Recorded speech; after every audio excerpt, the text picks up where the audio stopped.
নমস্কার আমার প্রিয় বন্ধুরা, আজকেও আমি তোমাদের কাছে নিয়ে চলে এসেছি সাম্প্রতিক ঘটনা অবলম্বনে আরেকটি প্রবন্ধ, যেটা তোমাদের ক্লাস 9, 10, 11, 12-এর ক্ষেত্রে খুবই গুরুত্বপূর্ণ এবং গুরুত্বপূর্ণ আরও বেশি যারা মাধ্যমিক এবং উচ্চ মাধ্যমিকে পড়ে সেই সব বন্ধুদের জন্য।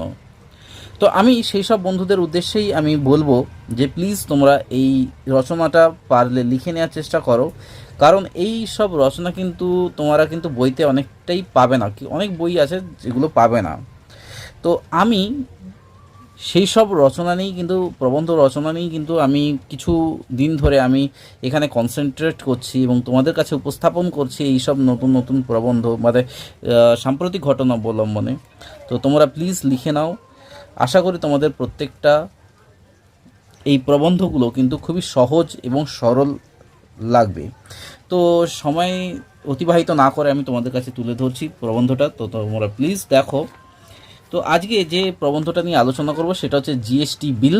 তো তোমরা জানোই যে এখন প্রত্যেকটা পণ্য কেনাকাটার জন্য কিন্তু আমাদের এই জিএসটি দিয়েই কিন্তু কিনতে হয়, ঠিক আছে?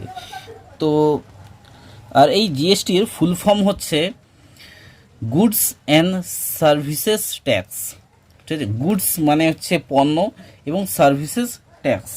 তো আগে তোমরা তো কেনাকাটা যখন করতে, কোনো পণ্য কেনাকাটা করতে, তখন তোমরা ভ্যাট দিয়ে কিনতে।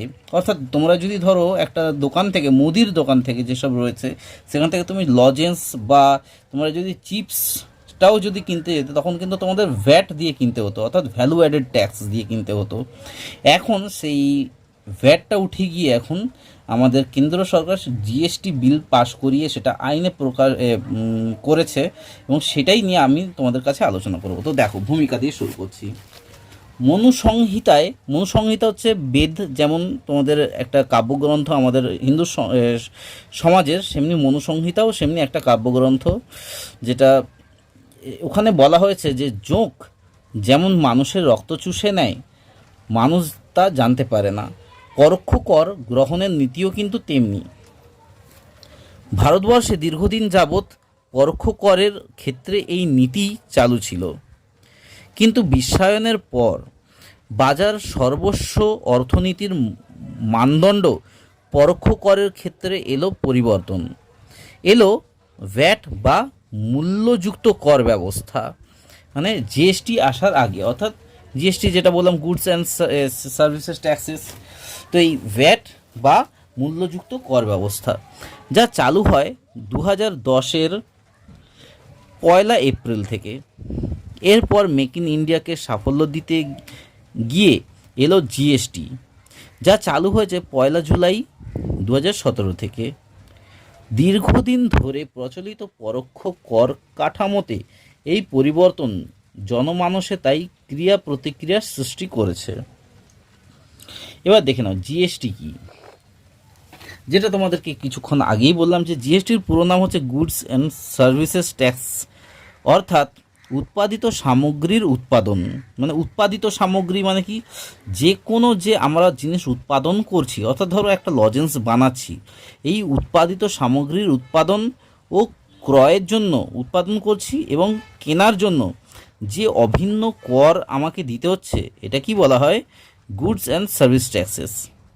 তো গত 8ই ডিসেম্বর 2016 তারিখে, মানে 2016 তারিখে বিলটি রাষ্ট্রপতির স্বাক্ষরের পর তা আইনে বিধিবদ্ধ হয় এবং তা হলো ভারতীয় সংবিধানের 101তম সংশোধন।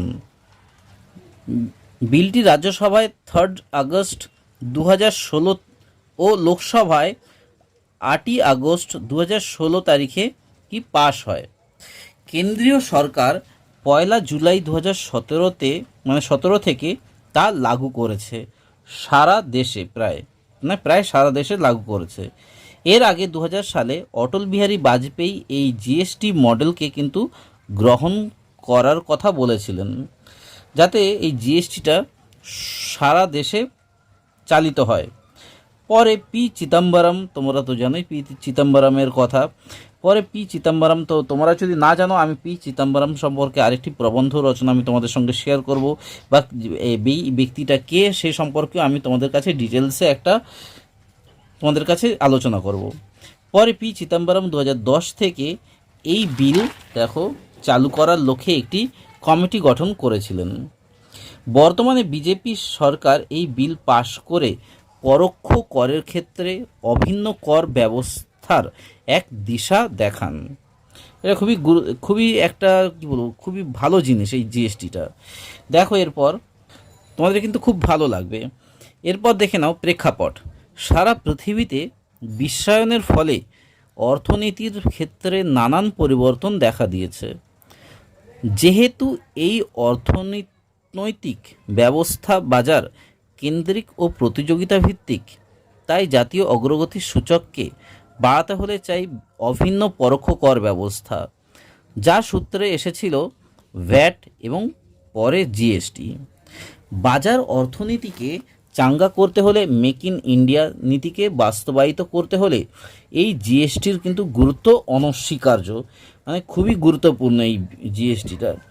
এমনকি কল্যাণমুখী অর্থনীতির সূত্র অনুযায়ী সাধারণ মানুষকে কিন্তু সুযোগ সুবিধা দেওয়ার লক্ষ্যে এই বিল প্রণয়নের প্রয়োজনীয়তা অনেকেই স্বীকার করবেন। তো আশা করি তোমরা বুঝতে পারছো, একদম সোজা ভাষাতেই লেখা। এই আইন ভারতীয় সংবিধানের আর্টিকেল 368 নম্বর অনুযায়ী, দেখে নাও এটা কিন্তু মনে রাখবে, এটা যাতে ভুল না হয়, 368 নম্বর অনুযায়ী সমস্ত রাজ্য ও কেন্দ্রশাসিত অঞ্চলে কি অনুমোদন বা মঞ্জুর করতে পারবে। সেজন্য প্রথমে কি দেখে নাও, প্রথমে আসাম 2000 মানে এটা 12ই আগস্ট 2016 থেকে, এবং পরে বিহার, ঝাড়খণ্ড, হিমাচল প্রদেশ, ছত্তিশগড়, গুজরাট, মধ্যপ্রদেশ, দিল্লি, নাগাল্যান্ড, মহারাষ্ট্র, হরিয়ানা, তেলেঙ্গানা, সিকিম প্রভৃতি রাজ্যগুলি কি আইনটিকে অনুমোদন দেয় তাদের রাজ্যে। কিন্তু আরেকটা ব্যাপার রয়েছে, দেখো, কিন্তু জম্মু কাশ্মীর, কর্ণাটক, কেরালা, মণিপুর, পশ্চিমবঙ্গ কিন্তু এখনও এই বিলটি বিধানসভায় মঞ্জুর করেনি, এটা মঞ্জুর করেনি। এরই মধ্যে 1 জুলাই 2017 তারিখে রাত 12টায় রাষ্ট্রপতি প্রধানমন্ত্রী ঘটা করে সংসদ হলে জিএসটির চালুর কিন্তু ঘোষণা করে দিলেন, এবং এর ফলে পরোক্ষ কর ব্যবস্থায় এক দেশ এক কর ও এক বাজার নীতি কিন্তু লাগু হলো। কতটা সোজা, তাই না? আশা করি তোমরা বুঝতে পারছো, খুবই সোজাভাবে লেখা। এবার এই যে আমাদের জিএসটি বিলটা, এর উদ্দেশ্যটা কি? এই বিলের উদ্দেশ্য হলো ভারতবর্ষের সমস্ত পরোক্ষ কর তার রাজ্যে বা কেন্দ্র যে ক্ষেত্রেই হোক না কেন সেগুলোকে বিলোপ করে পরোক্ষ কর ব্যবস্থায় গতিশীলতা ও স্বচ্ছতা আনা, এবং কর আদান প্রদানের ক্ষেত্রে যে কোনো রকমের ছল চাতুরিকে কি বিনাশ করা। এটা হচ্ছে প্রথম, যেটা বললাম সেটা হচ্ছে প্রথমত।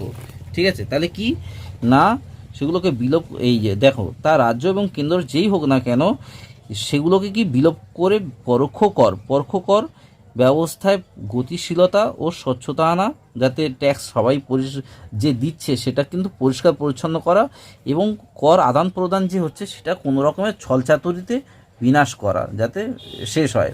দ্বিতীয়ত কি না, পরোক্ষ করের ক্ষেত্রে এক দেশ এক কর নীতি বলবৎ করা। পরোক্ষ কর হলে কি এক দেশ এবং এক নীতি, এটাই বলবৎ করা। তৃতীয়ত কি, উৎপাদনশীলতাকে বাড়িয়ে, মানে আরও উৎপাদন অর্থাৎ প্রোডাকশনটাকে বাড়িয়ে প্রগতির হারকে কি ঊর্ধ্বমুখী করা। ঠিক আছে, এইটা রয়েছে।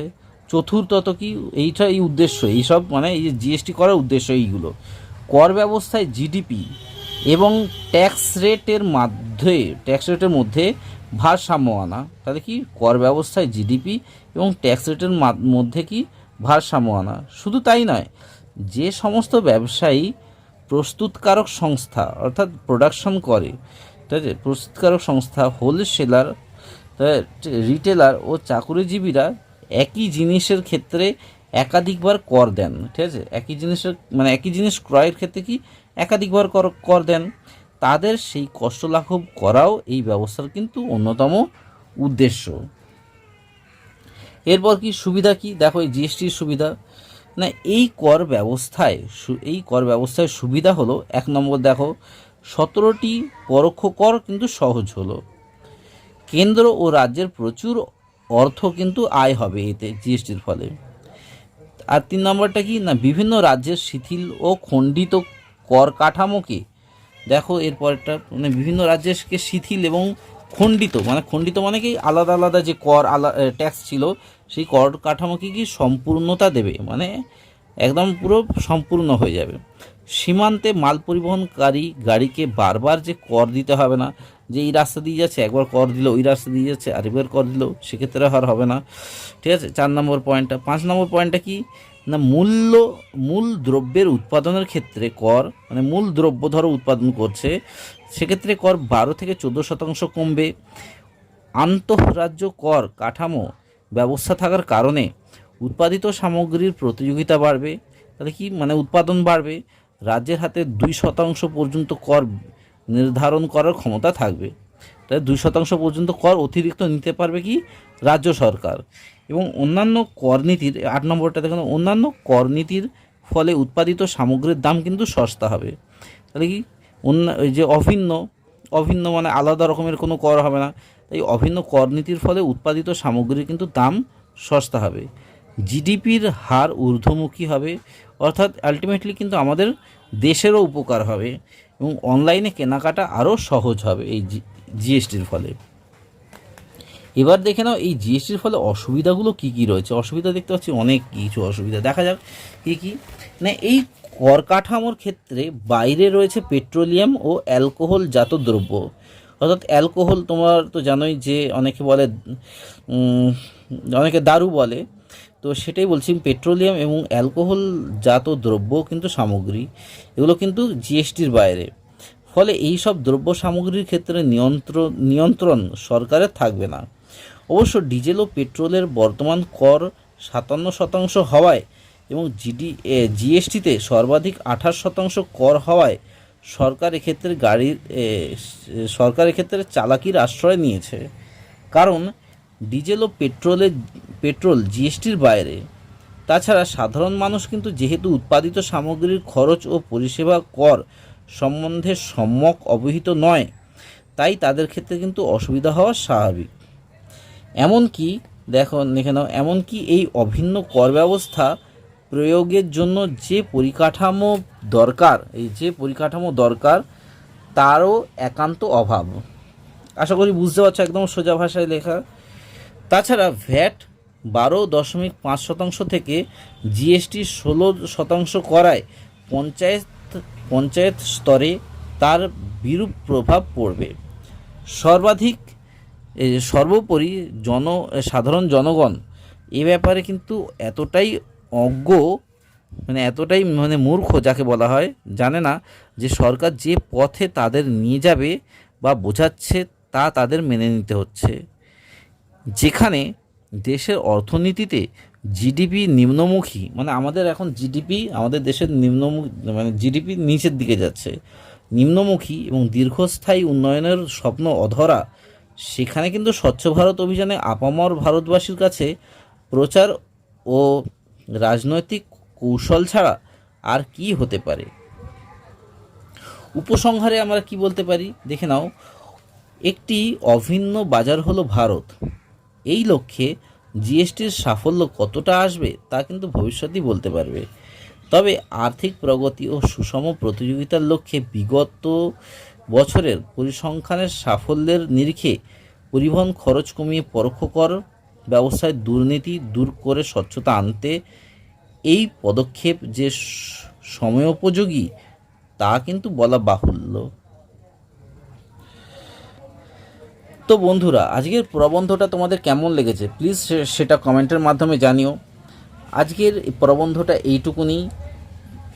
আর তোমাদের মধ্যে যেসব বন্ধুরা এই প্রবন্ধটা দেখেছো তাদের আমি অসংখ্য ধন্যবাদ জানাচ্ছি এবং তাদের উদ্দেশ্যে আমি একটাই কথা বলবো, প্লিজ তোমরা এই প্রবন্ধটা লিখে নাও। তোমাদের মাধ্যমিক এবং উচ্চ মাধ্যমিক পরীক্ষার্থী বন্ধুদের উদ্দেশ্যেই আমি বলছি, তোমাদের কিন্তু খুবই ইম্পর্টেন্ট এইটা প্রবন্ধ। আর একটা ব্যাপার হচ্ছে, তোমরা যদি এখনও চ্যানেলটা সাবস্ক্রাইব না করে ওঠো, প্লিজ তোমরা এই চ্যানেলটা সাবস্ক্রাইব করে নিও। এখানে নিত্য নতুন আমি প্রবন্ধ এবং অন্যান্য পড়াশোনাও নিয়ে আসবো, তো তোমরা দেখতেই পাবে। তো এতক্ষণ ধরে ভিডিওটা দেখার জন্য তোমাদের অসংখ্য ধন্যবাদ জানাচ্ছি। আবার বলছি, তোমরা নতুন হয়ে থাকলে চ্যানেলটা সাবস্ক্রাইব করে নিও, আর ভালো লাগলে একটা জাস্ট লাইক করে দিও, শেয়ার করো তোমাদের বন্ধুবান্ধব ফ্যামিলিদের মধ্যে। কারণ অনেকেই কিন্তু এই রিসেন্ট যেসব, অর্থাৎ সাম্প্রতিককালের যেসব প্রবন্ধ কিন্তু তাদের কাছে তারা পেয়ে উঠতে পারবে না। তো তোমরা যদি এই লিঙ্কটা যদি শেয়ার করে দাও ওদের কাছে, ওরা কিন্তু অনেকটাই উপকৃত হবে। তো বেশি কথা না বাড়িয়ে আবার বলছি, খুব খুব ভালো থেকো এবং সুস্থ থেকো। দেখা হচ্ছে পরের পর্বে খুব তাড়াতাড়ি। ধন্যবাদ।